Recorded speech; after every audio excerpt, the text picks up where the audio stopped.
wabarakatuh. Halo teman-teman semuanya, di video ini saya akan membahas dua topik penting dalam logika, yaitu macam-macam tren dan sesat pikir. Yuk langsung kita mulai. Sebelum menjelaskan macam-macam tren, apa sih tren itu? Tren merupakan ungkapan pengertian dalam bentuk kata atau istilah, baik berupa istilah dalam bahasa buatan maupun kata-kata biasa dalam kehidupan sehari-hari. Nah, ternyata tren itu terbagi menjadi beberapa macam loh. Kita akan bahas 3 jenis tren.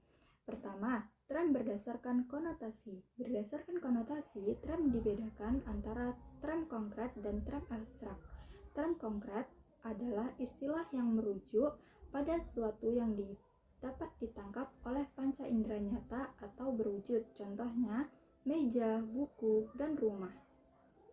Tren abstrak merujuk pada konsep atau gagasan yang tidak berwujud secara fisik, contohnya keadilan, kebahagiaan, dan kemerdekaan.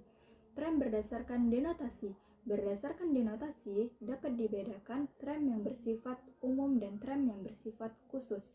Tren bersifat umum yaitu dapat mencakup keseluruhan hal-hal ditunjuk tiada terkecuali.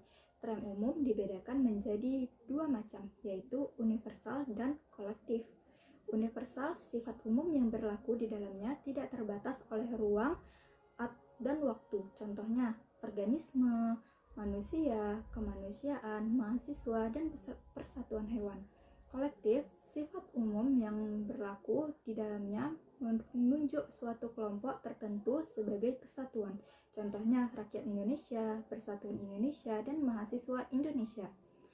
Tren khusus yaitu hanya merujuk sebagian dari keseluruhan sekurang-kurangnya suatu bagian atau suatu hal. Tren khusus dibagi menjadi dua, yaitu partikular dan singular. Partikular, sifat khusus yang berlaku di dalamnya hanya menunjuk sebagai tidak tertentu dari suatu keseluruhan. Contohnya, sebagian manusia, sebagian yang dapat hidup di air. Khusus partikular disebut juga eksistensial. Singular, sifat khusus yang berlaku di dalamnya hanya menunjuk pada satu hal atau satu himpunan yang mempunyai hanya satu anggota, contohnya Presiden pertama Republik Indonesia. Khusus singular sering juga disebut dengan individual. Yang ketiga, tren berdasarkan predikmen. Berdasarkan predikmen, tren dapat dibedakan predikmen substansi dan predikmen aksidensi. Predikmen substansi merupakan hakikat zat terdapat dalam diri yang berdiri sendiri, contohnya Ahmad manusia. Predikmen aksidensi merupakan peserta zat sebagai pemberi bentuk yang tidak dapat berdiri sendiri, contohnya Ahmad terpelajar.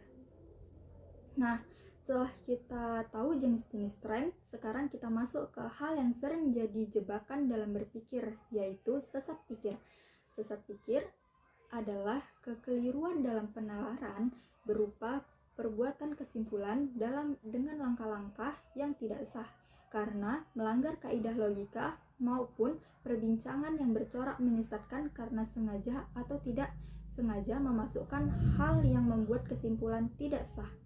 Nah, beberapa contoh dalam kehidupan sehari-hari yang sering kita temui. Yang pertama, ad hominem, menyerang pribadi lawan bukan argumennya.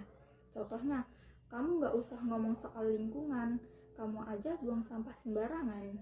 Yang kedua, strawman, mendistorsi argumen lawan agar mudah diserang. Contohnya, kamu mendukung pendidikan gratis, berarti kamu mau semua orang jadi malas belajar.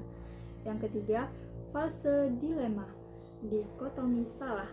Mengapa hanya ada dua pilihan padahal ada alternatif lain? Contohnya, kalau kamu gak pilih A, berarti kamu musuh bangsa ini.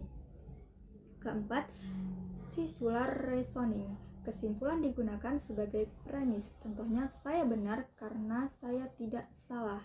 Nah, agar kita terhindar dari sesat pikir, ada beberapa hal yang bisa kita lakukan. Pertama, pahami struktur argumen. Pastikan ada premis dan kesimpulan yang logis. Kedua, gunakan bukti bukan emosi.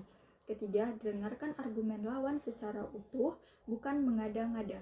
Keempat, latih logika dan berpikir kritis lewat bacaan dan diskusi.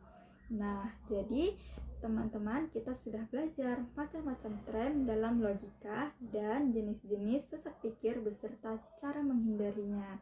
Dengan memahami ini, kita bisa jadi pembicara dan pendengar yang lebih kritis dan adil.